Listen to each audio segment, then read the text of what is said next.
अडानी महाघोटाले की जांच सेबी को दी गई और अब खबर है कि सेबी की चीफ माधवी बुच भी अडानी महाघोटाले में शामिल है। मतलब घोटाले की जांच करने वाला ही घोटाले में शामिल है।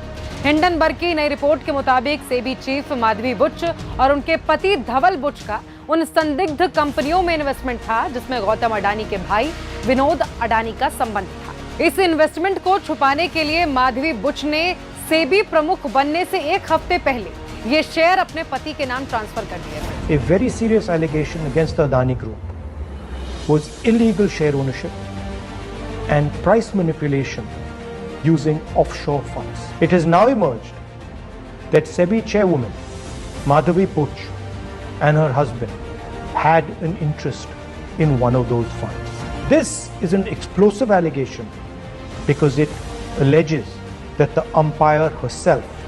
अब सवाल उठता है कि क्या अडानी महाघोटाले की जांच इसीलिए गंभीरता से नहीं की जा रही थी क्योंकि सेबी की चीफ खुद इस मामले में शामिल थी और अगर जांच होती तो माधवी बुच की चोरी से भी पर्दा उठ जाता। सुप्रीम कोर्ट बार बार निवेश की जानकारी मांग रहा था लेकिन सेबी बार बार आनाकानी करता रहा। क्या ये सब कुछ माधवी बुच को बचाने और चोरी के नेक्सस को छुपाने के लिए किया जा रहा था और क्या ये सारे घटनाक्रम मोदी जी के बगैर जाने हो रहा था जो कि संभव नहीं। यहाँ सवाल देश के आम लोगों और उनकी मेहनत की कमाई से भी जुड़ा है। Retail investors, honest investors, pensioners have three questions. The first, why has Chairperson Madhavi Buch not resigned? Second, God forbid something were to go wrong and investors were to lose their money.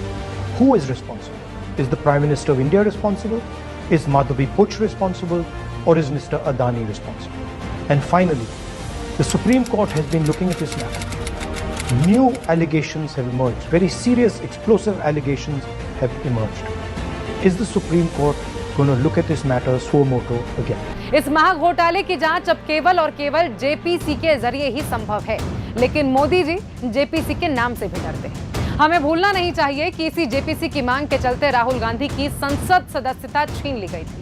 अपने मित्र को बचाने के लिए मोदी जी ने खूब परपंच किए थे, लेकिन कहते हैं ना, सच को कितना भी छुपाया जाए एक ना एक दिन वो सामने आ ही जाता है। Slowly becoming crystal clear why Prime Minister Modi is against a joint parliamentary committee looking into this.